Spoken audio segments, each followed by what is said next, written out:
말씀의 제목은 죄인에서 의인으로 되겠습니다. 부제목은 오직 은혜. 오직 은혜가 부제목이 되겠습니다. 여러분은 어떤 과일을 좋아하시고 자주 드십니까? 최근에 여름 과일 순위가 바뀌었다고 TV에 뉴스가 나왔습니다. 1위가 부동의 1위였던 것이 수박이었는데 여름에 지금은 1위가 복숭아로 바뀌었어요. 복숭아. 2위가 수박, 3위가 포도 뭐 등등등. 이유를 알아본 적 1인 가구 많고 집이 좀 대부분 1인 가구는 작은 집에 살다 보니까 작은 크기와 보관이 유용한 복숭이 인기가 많다더라는 것이죠. 그래서 부동의 1위였던 수박을 제치고 1위에 등극했다 하고 지난주에 뉴스거리로 만들어서 뉴스가 났습니다. 저는 수박을 보면 참 양면이다 싶어요. 안에는 붉은 색깔에 참 맛이 부드럽게 씹히는 식감이 살살 녹습니다. 저는 소고기보다는 수박을 살살 녹는 것이 더 좋더라고요. 고기를 먹은 나는 소화하기가 힘들어서 애먹게 되는데 수박은 뭐 그냥 먹었다 하면 화장실 가면 되니까 부담도 없고 먹을 때 또 당도가 있어서 기분이 썩 좋아요. 아이고 기분이 좋네 이렇게 그런 생각이 듭니다. 하지만 겉은 또 초록색을 얼마나 예쁜지 튼튼하고 큼직하게 해서 자랑하는 자태가 보이기도 합니다. 하지만 이 맛 좋은 수박이 썩어 있다면 썩은 수박 드실 분 있습니까? 없습니다. 썩어서 거기서 냄새가 지독해요. 그 수박은 어떻게 합니까? 버립니다. 맞습니다.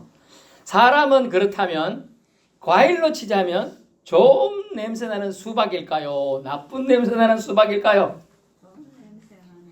땡! 지난주 말씀을 기억할 것 같으면 사람은 본디 원죄가 있기 때문에 본질상 죄인이죠. 3장 23절 모든 사람이 죄를 범한 죄인이기 때문에 사람은 하나님을 멀리 떠난 죄인이기 때문에 죄인을 하나님 좋아하실 수가 없지요. 그죠? 예. 그래서 하나님 이런 죄인을 어떻게 하신다고? 썩은 수박 어쩐다고요? 버린다. 썩은 냄새 불불 나는 사람은 어떻게 한다? 버린다. 사람도 버려요. 사람도 버리는 거예요. 사람도 오래날 좀 죽는데. 그렇죠. 예, 오래 똑바른 자세 놔두면 무슨 멍창 생기죠. 예, 성경을 보면 썩은 수박 버려야 되듯 하나님도 죄인을 지옥으로 보내신다. 즉 불심판으로 보낸다. 즉 버린다고 말씀해요. 어려운 말로 유기라고 그랬습니다. 그렇다면 우리에게는 아무 소망이 없습니까? 있습니다. 이제 하나님의 심판만 남았습니까? 그것도 맞죠. 하지만 하나님이 여기서 말하는 하나님의 심판은 지옥 가는 건데 그것만 있느냐? 하나님은 아무 자격이 없음에도 불구하고 영원히 벌받는 것을 안타까워하셨습니다. 그래서 하나님과 함께 영원히 행복하게 살 수 있는 방법을 나타내셨는데 그것이 그리스도라는 이름이죠. 그리스도, 메시아, 기름 부음 받은 자, 선택된 자, 구원하는 자란 뜻이에요. 그래서 오직 은혜로 우리 성도분들은 선택을 받은 줄로 압니다. 아멘. 저와 여러분 다 선택받았기 때문에 예수 믿는 줄로 아시길 바랍니다. 이중달 성도님, 이종달 성도님, 예수님이 이 성도님을 선택했어요. 하나님이 자녀로서 천국 가도록 지금 선택했어요. 아멘. 예, 믿으시면 됩니다. 그래서 그걸 지금 알려드리는 거예요. 그래서 선택된 자에게는 버림받는다는 이 대원칙, 모든 사람은 죄를 범하기 때문에 다 버림받아야 되는데 선택받은 자는 버림받지 않는다는 예외가 이제 작동되는 겁니다. 그래서 하나님은 아무 조건이나 공로 없이 우리를 선택하셨는데 그래서 우리는 어쩌죠? 기쁘다. 그래서 감사하다. 이렇게. 그래서 데살로니가 전서 5장 16절에서 18절에 그래서 항상 기뻐하라. 쉬지 말고 기도하라. 범사에 감사하라. 이것이 너희를 향하신 그리스도 예수 안에서 하나님의 뜻이니라. 아멘. 그래서 기뻐하는 거예요. 여러분은 원래 버려야 될 존재들이야.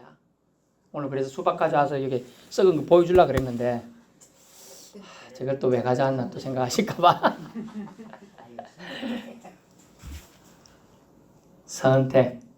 선택되면 오케이, 버림받으면 덜 오케이. 안타까운 일이에요. 근데 선택됐어요, 저와 여러분. 그래서 기쁜 거예요. 그래서 항상 기뻐해야 될 이유가 있는 거예요. 그리고 쉬지 말고 기도한 것은 선택된 자는 누구랑 연결되어 있느냐? 어머니 탯줄하고 누구하고 연결되어 있죠? 아기하고 연결되어 있죠.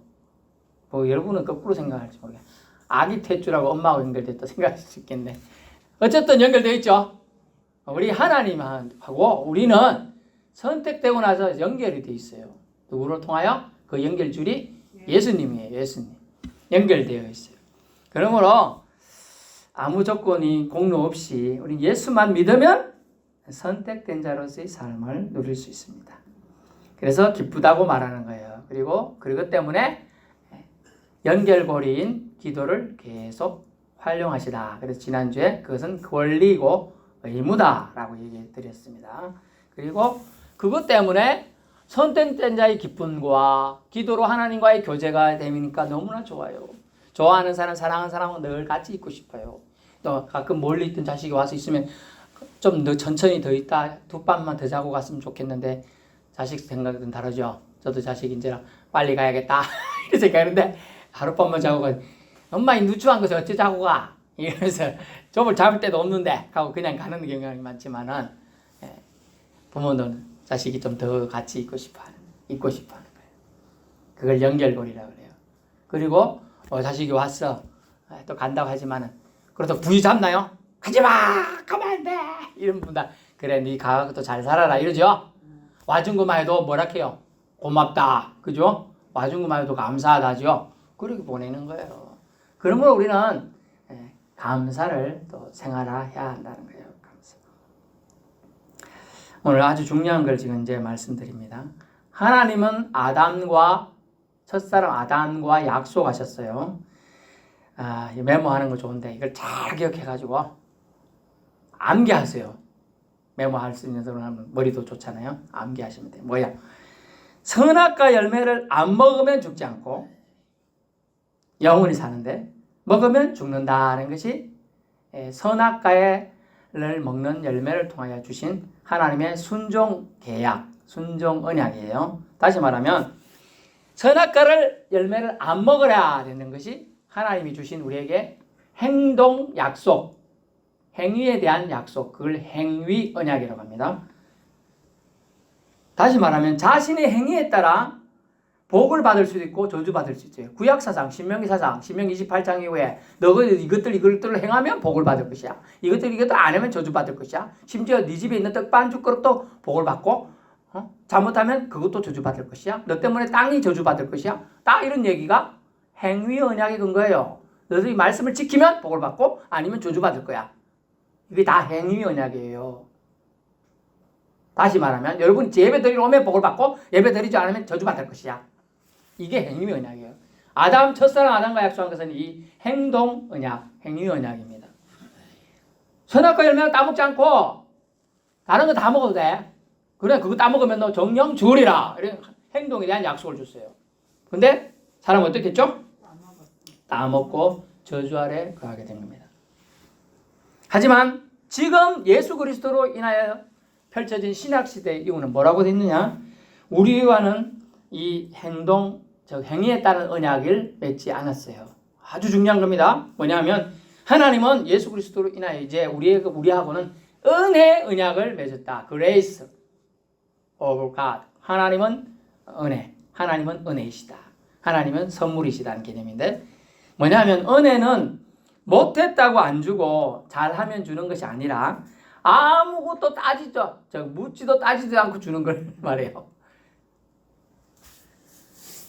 가끔 띠링띠링 하면서 여러분 전화하십시오. 가입 안 해도 다 줍니다. 이런 게 은혜예요. 선물. 근데 우리 예수 그리스도로 세우신 은혜 언약은 뭐냐? 아무것도 여러분이 뭘 했다 해서 받는 게 아니고 안 했다고 못 받는 게 아니라는 거예요. 그냥 좋은 것을 준다는 의미가 은혜라는 거죠. 포도원 품꾼 비유가 있습니다. 어느 날 포도원이 자기 포도원을 멋지게 만들었어요.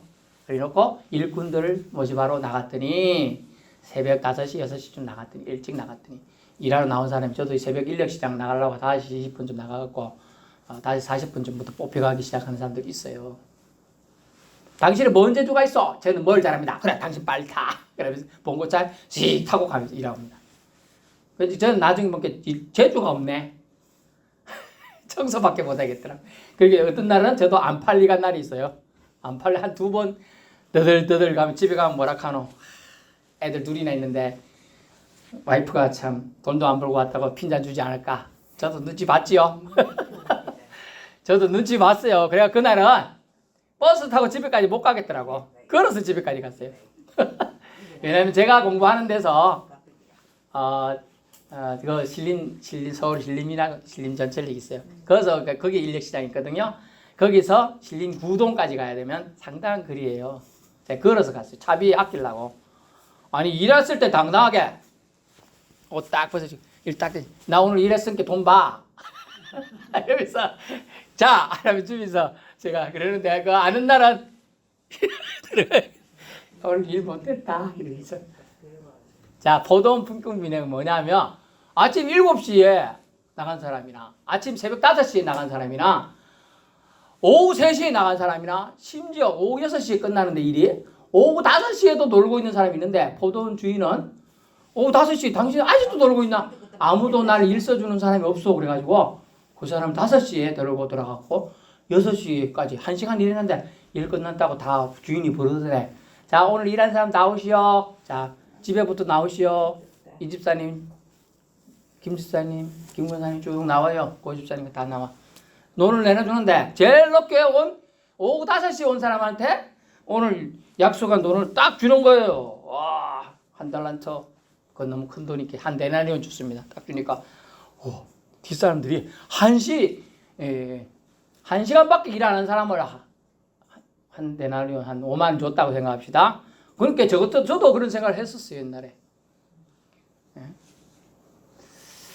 저는 새벽 5시 반에 와서 일했으니까 뒤에서 계산해. 저 사람 1시간 했는데 5만 원 줬네.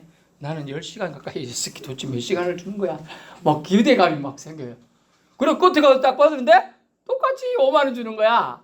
한 데나리온. 그렇게 화가 나가지고 아니 새벽부터 와가지고 아침도 안 먹고 와가지고 10시간 넘게 일한 저나 저 1시간 일한 사람이나 왜 똑같이 줍니까? 그러니까 주인이 뭐라고 뭔 소리 하노? 나 너하고 뭔 약속했지? 하루에 한 데나리온 준다고 했어. 난 네 약속한테 지켰는데 지금 뭔 소리 하노? 하면서 너는 네 거나 가져가라. 그러면 주인이 하는 말이 이 늦게 온 사람도 일찍 온 너처럼 똑같이 주는 것이 내 뜻이야. 이렇게 말하는 거예요. 그러면서 은혜를 말하는 거예요. 은혜를. 하나님은 구원받는 자, 늦게 믿었던 자든 일찍 믿어서 신앙생활 오래 해왔던 자는 상관없이 구원받게 해주는 게 목표인 거예요. 다 지옥 안 가고 해주는 게. 근데 그 사람들은 그 좁은 사이에 질투를 끼워넣는 거예요. 은혜에 대한 얘기를 하는 거죠.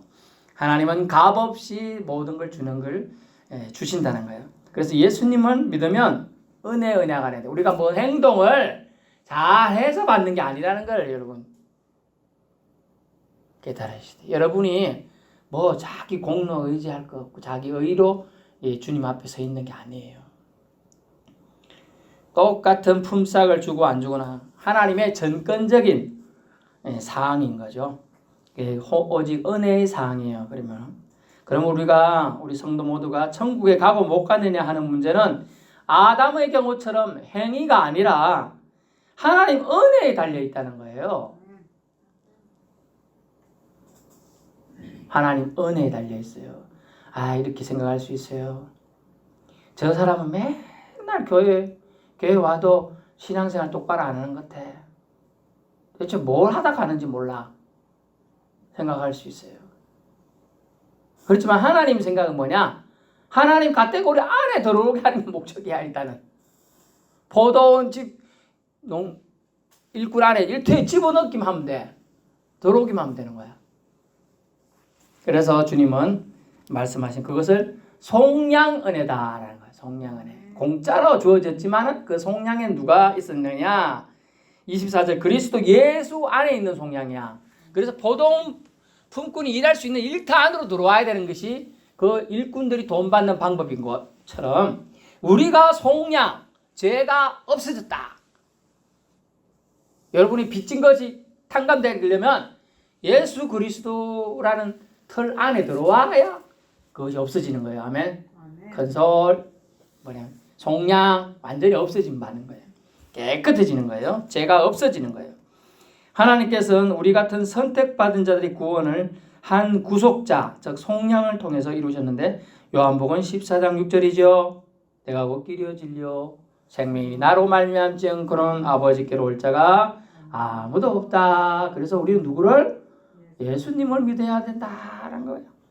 예수 아니고는 우리가 천국 갈 방법이 없어요. 우리가 어떤 행동을 잘해가지고 하나님이 이뻐 보신 행동을 해야 구원받는 게 아니에요. 이미 구원받도록 은혜 주셨기 때문에 구원받는 거예요. 아멘. 그렇기 때문에 그것에 감사해서 예배 드리는 거고 기도 생활하는 거고 찬미를 드리는 거라는 거죠. 믿어지는 은혜가 있길 바랍니다. 하나님은 우리 같은 선택받은 자들의 구원을 위해서 자신의 아들 예수를 내주셨다는 걸 말합니다. 그것을 속량이라고 합니다. 우리 그 구속자를 기억해야 되겠죠. 그 구속자 누구죠? 예수 그리스도이십니다. 예수님 때문에 예수님 믿으면 속죄, 속량이 이루어집니다. 그로 인해 값없이 은혜로 구원을 받고 영생을 받고 천국을 약속받게 되는 것입니다. 이를 깨달은 자가 그리스도인이며 이로 인해 기뻐하며 감사하는 삶, 감사하는 예배를 드리게 된다는 겁니다. 이제 우리는 예수 그리스도 안에서 의인이 되었습니다. 죄인이 의인이 되는 길, 예수 그리스도의 속량 은혜 안으로 들어오는 겁니다. 우리는 행동으로 구원받은 거 아닙니다. 은혜로 구원받았어요. 그래서 에베소서 기자는 뭐라고 했어요? 그 은혜로 말미암아 구원을 받았느니 이것이 행위에서 난 것이 아니요 뭐라고요? 선물이라. 선물로 받은 거예요. 선물 받은 자는 어때야 돼요? 아무 기대치도 않은 선물 받았으니 기뻐하면 돼요. 감사하면 돼요. 기뻐하며 감사하며 우리 남은 8월 달 승리하며 살아가는 한 주 되길 축원합니다.